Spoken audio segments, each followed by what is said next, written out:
BlackRock to close China Flexible Equity Fund. Two senior railway officials in China under investigation for corruption. Beijing prohibits government officials from using Apple iPhones and other foreign-branded devices. Is Xi Jinping's Belt and Road coming to an end? It's all covered in today's China Truths. BlackRock to close China Flexible Equity Fund. BlackRock, the world's largest asset management company, said in a letter to shareholders on Tuesday, September 5, that it will close its BGF China Flexible Equity Fund on November 7, 2023.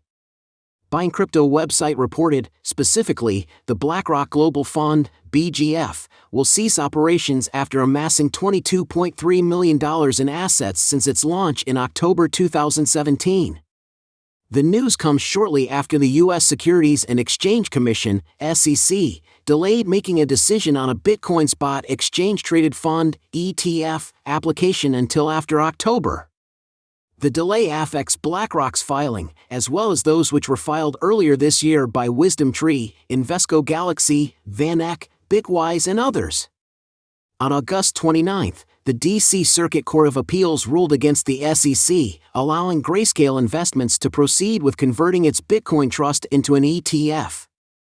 The SEC previously blocked the fund from listing on the New York Stock Exchange, calling the fund arbitrary and capricious. BlackRock responded to the news of the closure of the China Flexible Stock Fund, saying that due to the current small management scale of the China Flexible Stock Fund, BlackRock made a liquidation decision for the fund after fully considering the interests of investors and shareholders. BlackRock stated that this liquidation is part of the daily management of the fund, and BlackRock will regularly evaluate its products to protect the interests of investors.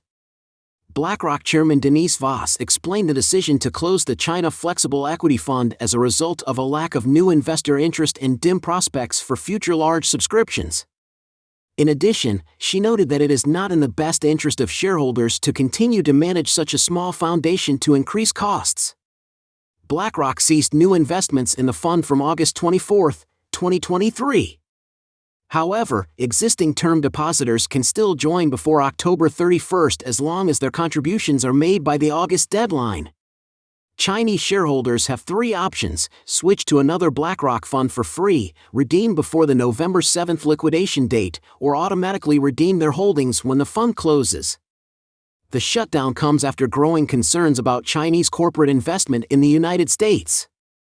In August, the U.S. Congress announced an investigation into whether some investment companies such as BlackRock involved national security in their investment in China. In addition, President Biden signed an executive order on August 9 restricting future U.S. investment in certain Chinese technology industries. In late July, the House Select Committee on the Chinese Communist Party accused BlackRock of harming U.S. interests by investing in Chinese companies, and the committee requested documents related to the company's stake in China. According to Bloomberg data, overall, U.S. mutual funds and ETFs have nearly $294 billion invested in Chinese stocks and bonds. U.S. Commerce Secretary Gina Raimondo warned during a visit to China last week that the Chinese government's tough actions against foreign companies had exacerbated current uncertainty, making China uninvestable in the eyes of U.S. investors. Hong Kong's South China Morning Post reported that foreign investors remain deeply concerned about Beijing's tightening control over national security issues. While they await the impact of policy changes and support measures, they are calling on Beijing to increase transparency to improve the business environment. Two senior railway officials in China under investigation for corruption.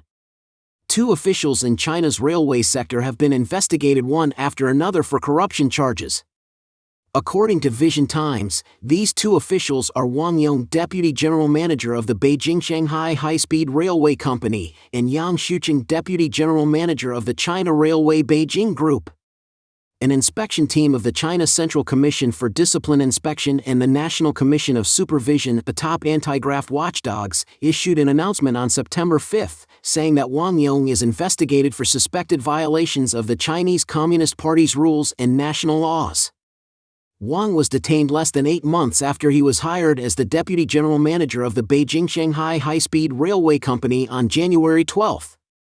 The Beijing-Shanghai High-Speed Railway Company is the high-speed rail enterprise operating the road network, with the largest asset scale and the longest operating mileage in China. The anti-graft watchdogs did not reveal details of the suspected violations. According to his resume, Wang Yong was born in 1976. He holds a master's degree in engineering. Before becoming deputy general manager of the Beijing-Shanghai High-Speed Railway Company, he has long been working in the railway sector in Beijing. He once served as the head of Beijing Railway Station, Beijing South Railway Station, and deputy general manager of the China Railway Beijing Group. It is worth mentioning that just one day earlier, Yang Shuqing, Wang's colleague in the China Railway Beijing Group, was put under investigation by the Central Commission for Discipline Inspection. Yang Shuqing, member of the party committee, was investigated for suspected serious violations of disciplines and laws. China's high-speed railway is the accelerator of Chinese leader Xi Jinping's dream of China's Great Rejuvenation. On July 17, 2015, when she inspected Changchun Bus Company, a subsidiary of China's CRRC Corporation, he said that the high-speed railway is a bright business car of China. Since then, the high-speed railway construction sector in China has been developed rapidly, with more and more railway lines. In July 2016, the State Council of China approved the Medium and Long-Term Railway Network Plan, which significantly increased the operating mileage of high-speed railway to 30,000 kilometers by 2020. It proposed the concept of high-speed railway network for the first time. In January 2021, she said the high-speed railway system is a successful example of China's independent innovation, which is now leading the world. But China's high-speed railway sector has always been one of the top 10 most expensive infrastructure projects. It is estimated to make an average loss of hundreds of millions of yuan every day. After the Chinese government had imposed the zero-COVID policy for 3 years, China's depressed economy has been full of crises. The real estate market collapsed, many banks faced difficulties, exports shrank sharply, foreign-funded enterprises fled the country one after another, the wave of layoffs and salary cuts occurred, the unemployment rate continued to rise, and the households cut their consumption. In addition, low security and human rights issues have made all strata of society miserable, and anger and violence happened everywhere. The central government has repeatedly asked local governments at all levels to tighten their belts to prepare for a hard life. Subway and high-speed railway projects in various cities in China that once received substantial government subsidies have gradually stopped their expansion. Beijing prohibits government officials from using Apple iPhones and other foreign-branded devices. According to reports citing people familiar with the matter, Beijing prohibits civil servants from using Apple iPhones and other foreign-branded devices at work or bringing them into the office. The report said, Chinese civil servants have received the instruction in workplace chat groups or meetings in recent weeks, adding that it was unclear how wide the order was. The ban comes ahead of an Apple event next week. Analysts believe it could raise concerns among foreign companies operating in China as U.S.-China tensions escalate. The Wall Street Journal report did not name any phone makers other than Apple. In the context of Sino-U.S. competition, in May this year, the Chinese government urged large state-owned enterprises to achieve technological independence, especially in the semiconductor field. Reuters reported on Tuesday, September 5, that people familiar with the matter revealed that China will launch a new state-backed investment fund aimed at raising about $40 billion to support its semiconductor industry. Fearing that Beijing may use advanced chips to enhance its military capabilities, the United States has been tightening its chip export controls to China over the past few years. Last October, the United States implemented a comprehensive sanctions package to cut off China's access to advanced chip manufacturing equipment. Japan and the Netherlands have also taken similar measures. According to Reuters, several analysts commented on the report, saying it showed Beijing was unwilling to spare any U.S. company in reducing its reliance on U.S. technology. D.A. Davidson analyst Tom Forte said, even Apple is not immune. Apple, employs hundreds of thousands or even more than 1 million workers in China through Foxconn to assemble its products. China is one of Apple's largest markets, generating nearly a fifth of its revenue. Angelo Zeno, an analyst at CFRA Research, said Apple's earnings are not expected to be affected immediately given the iPhone's popularity in China. During a visit to China last week, U.S. Commerce Secretary Gina Raimondo said U.S. companies had told her that China's fines, raids, and other actions made business too risky for U.S. companies to invest in China. Is Xi Jinping's Belt and Road coming to an end? Chinese President Xi Jinping launched the Belt and Road Initiative a decade ago, which allowed Beijing to increase its international influence and export excess production capacity. After investing hundreds of billions of dollars, putting many countries in a debt trap, is the Belt and Road coming to an end? One Belt, One Road has been controversial for 10 years. On September 7, 2013, Chinese President Xi Jinping paid a state visit to Astana, the capital of Kazakhstan, and said in a speech at Nazarbayev University, "Let us jointly build the Silk Road economic belt." Later, more information was officially released, and in 2017, it was officially named the Belt and Road Initiative, Silk Road Economic Belt and 21st Century Maritime Silk Road. The One Belt, One Road initiative is regarded by the outside world as a core component of Xi Jinping's diplomatic strategy, seeking to use it to enhance his strength and status and play a greater leadership role in global affairs. This year marks the 10th anniversary of the Belt and Road Initiative. China's official media has claimed that over the past 10 years, China has achieved fruitful results in the joint construction of the Belt and Road with countries along the route.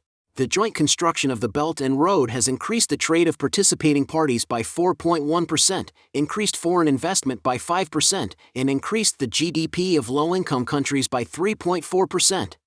Official media quoted data from the General Administration of Customs of China as saying that from 2021 to 2022, the annual trade volume between China and countries along the Belt and Road will expand from $1.8 trillion to $2.1 trillion, an increase of 16.7%. The People's Daily, the Communist Party's newspaper, also published an article on July 2 stating that African countries have actively responded to the joint construction of the Belt and Road Initiative, and 52 African countries and the African Union Commission have signed relevant cooperation documents with China. On September 6, according to RFI report, Mr. Joris Zilberman, deputy editor-in-chief of the French department of RFI, pointed out that Beijing wants a network centered on itself, the funder and the main beneficiary at all costs. It created a complex network of land corridors and sea routes and also succeeded in getting more than 150 countries to sign participation agreements. The report believes that Beijing has been able to unite around itself a certain number of countries, large and small, positioning itself as a world leader as opposed to the Western world. Beijing has used investment to gain support from some countries. It has also increased its international influence and exported excess production capacity. A study published on March 28 by the World Bank, Harvard Kennedy School, Data, and the Kiel Institute for the World Economy showed that Beijing spent $240 billion to bail out 22 developing countries between 2008 and 2021. The number has soared in recent years as more and more countries struggle to repay loans used to build belt and road infrastructure. In addition, Western countries have also shown joint resistance to Beijing's ambitions, including successively issuing bans on Chinese technology and investment. Is the One Belt, One Road initiative coming to an end? 10 years later, China's economic data continues to decline, and the Beijing authorities have not introduced effective policies. China's economy is in trouble. Mr. Ishwar Prasad, a Cornell University economist who once served as China director of the International Monetary Fund, said, "The government's approach of downplaying the risks of deflation and stagnant growth may be counterproductive, making it more difficult for the Chinese economy to escape the downward spiral." Ren Zhongdao, a researcher at the overseas think tank Tianjin Politics and Economics, pointed out that China's economy is in recession, and foreign trade exports, investment and consumption that can help economic growth are generally shrinking. Under this circumstance, Hu Xingdou, an economics professor at Beijing Institute of Technology, published an article suggestions on getting out of the current predicament in August, which included 10 items focusing on important policies such as politics, economy, and diplomacy.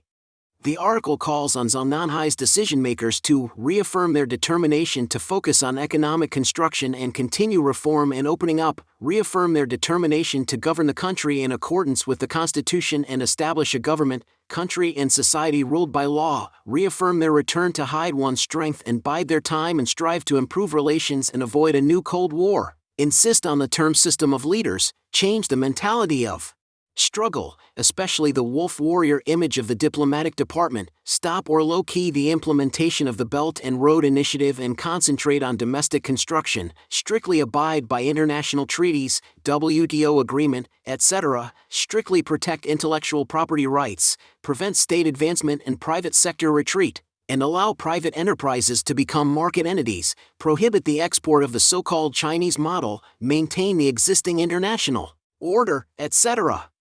The article bluntly stated that these strategies are China's only choice to get out of the predicament and move toward modernization.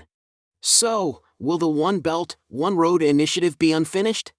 According to French broadcaster RFI, Xavier Organ, a geographer and lecturer at the Catholic University of Lille, believes that the Belt and Road initiative has been shelved by Beijing. The decline in Chinese lending is clear. The reason is that in sub-Saharan Africa, loans fell by 65% in 2022 compared with 2021, according to data from the Green Finance and Development Center of Fudan University in Shanghai.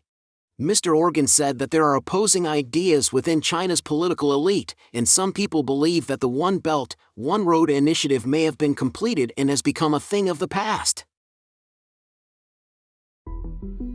Don't forget to leave a comment in the section below to share your opinions on today's topic with us. Make sure to like and subscribe to see more interesting topics from China Truths.